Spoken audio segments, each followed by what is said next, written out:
Now, as you can see, there's been quite a disaster.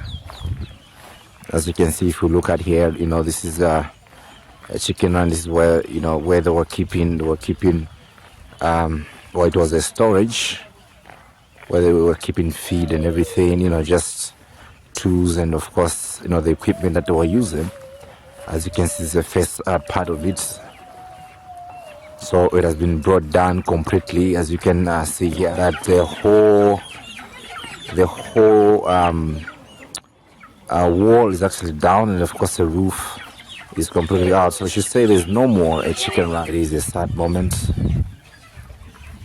The good thing is that no one has been injured. No one has been injured right now, and all the children are safe. We thank God for His protection. People are trying to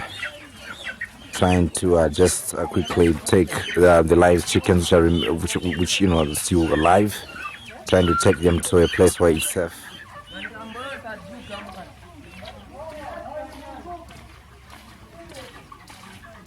So this is our chicken run, which has been brought down by the rains, by the heavy rains.